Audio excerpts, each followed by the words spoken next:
Welcome to What's the Stack? I'm Emily Connigan. And I'm Kelly Shearman. Every day as tech recruiters, we're asking the question, what's the stack? So we thought we'd bring that question to life by asking some of our favourite friends in the tech industry what their stack is over a stack of pancakes in Brisbane's iconic church turned 24/7 restaurant, the Pancake Manor. Today we're meeting with Ash Ivory. Ash is the head of product at Askable, which is a user research platform, and it's really in demand in the user experience space at the moment.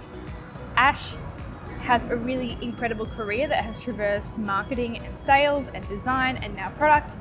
And the product that they're building with their team is really exciting at the moment, and it's great to see.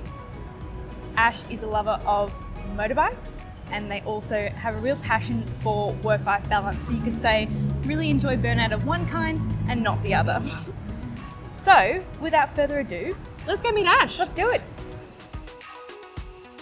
Ash, welcome to What's the Stack? Thanks for having me. You're so welcome. What is the stack in front of you today? Devonshire pancakes. Amazing. And what is your tech stack or the Askable tech stack? On the front end, we have React.js, but we're going to React Native, which is really exciting. We also have Apollo Client on the front end and Apollo on the back end as well. But for the front end, Apollo's there for GraphQL.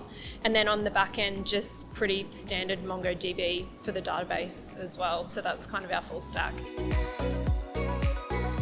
You have quite an impressive career in product, but I guess product isn't something you can study at universities, or if it is, it's kind of recent, I guess, short courses. So how did you find yourself in product? So I started in a sales role at a company called Outfit and kind of started selling and realised that clients had a lot of things that they wanted delivered. And that led me into a customer success role as well. And then again, that was a really adjacent role, and I was then able to jump into product from there. So it was really transient through sort of those startup, I guess, key roles, but then eventually discovered product. Yeah, and I guess as an extension of that, there is so many different ways to get into product. So while we're looking at like an aerial view of a product career, what other streams have you seen people come from? Product tends to bring together a lot of different roles, and a lot of things converge in that product space. Yeah. And so I think that's why a lot of people want to get into it, because they really like getting stuff done and kind of taking people's feedback and turning it into something that really works. So looking at your career to date, it looks like your time at Outfit was a really sort of pivotal moment for you in terms of that career direction and where you wanted to head. Take us through that journey and how you sort of navigated those pivots and shifts. I think it was a natural progression because of where the business was at, rather than me saying, okay, sales is done now for me, I'm ready for a new challenge. It was literally, we've made so many sales, we now have to go through the process of starting to support them as our clients mature and they want more out of our team and they want more out of the product. So I was able to kind of take that jump. Last year at Product Tank, you spoke about burnout. Why do you think that conversation is so important to have? And then I guess on a follow-on from that, what can people do if they are feeling burnt out? So I think the busy hustle culture is over glorified, and therefore we don't talk about the outcomes from that hard work, and it's interesting. There's also a new kind of methodology in product that's called Shape Up. It's not super new, but smaller teams are starting to adopt it now. Yeah. And one thing that they value is outcomes over output, and I think burnout is, the topic of burnout kind of poses a very similar question. It's, you're doing busy work, but are you actually efficient? And is are you reaching the outcome, regardless of how much time you're putting into it? Whereas we're focusing on people who grind at the computer till midnight and that type of thing. And so I think you see everyone around you doing it, you think, this is what I have to do, I have to show up like this. And so people just do it who aren't brave enough to have a conversation with a superior or, a manager, and they kind of fall into that. So keen to hear about Askable. Can you tell us, I guess, the elevator pitch of Askable and why it's a great place to work?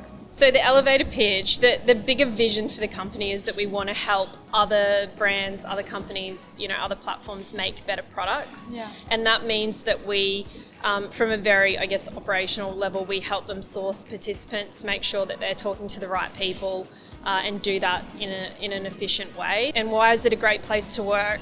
The environment's really set up to work in the office as well. We're not huge on remote because we believe where we're at in terms of our life cycle is we really need that collaboration.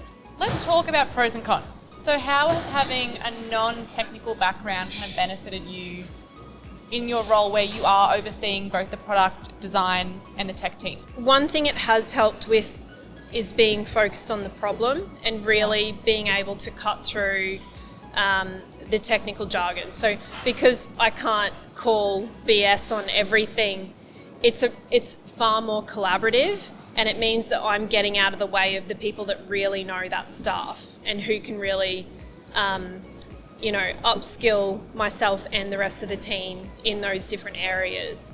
So that's been really helpful. It means I'm far more focused on the problem and the solution without getting caught on the tech. Yeah, absolutely. Any cons of not being as technical? Heaps. So many, because I can't call BS on stuff. Yeah. And I'm sure that, it means if I come out of a meeting and I don't quite understand something technically, I've got to work a little bit harder to look into it and understand it better. And, I have to take my time sometimes with decisions that may have needed to be made in that meeting, but I'm not confident enough to go through with it, so I need time to think. You've had quite an interesting career from a leadership perspective of managing developers and people in sales and marketing and product and a whole different array of skills. What's been your biggest learning when it comes to managing people who have a different skill set to the one that you have personally? I don't come across many people like myself, and that's like the good and the bad, right?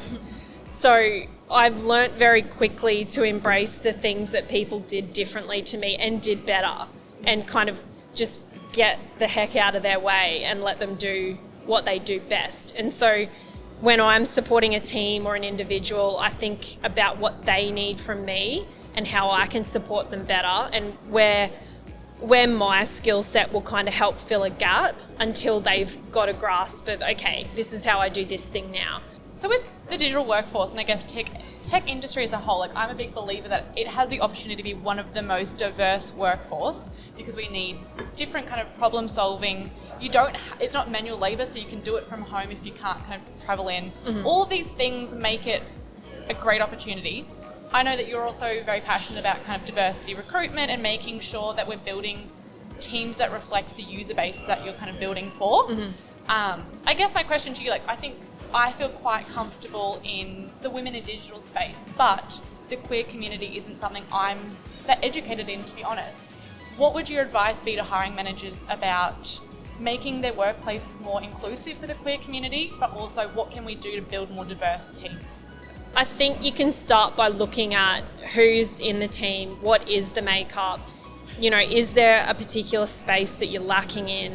And it's not just gender. There's so it's a spectrum of diversity is just so complex, and I'm still learning about intersectionality and things like that, right? So there's a whole range of things. So just being really upfront with people about where your values are, how you celebrate different things, how they can show up at work, because at least then they can make a decision of whether that's a company for them or not. What's something that you think is underrated? Cross-stitching. Oh, I agree. Pancakes or waffles? Probably waffles. Oh, we're so sorry. What's your email sign-off? Cheers. Yeah, we love a cheers, cheers. Ash. What's your favourite month of the year? April. Me too. Is it your birthday too? Yeah. What's your birthday? 8488. Okay, I'm the 7th, so. Oh, we're a day apart. Day apart. That's amazing. Final question to wrap us up. What do you love about having a career in tech? Freedom. All the freedom you get. And being at the cutting edge of a lot of things. That's awesome. Well, thank you so much for joining us today, Ash. Thank you for having me.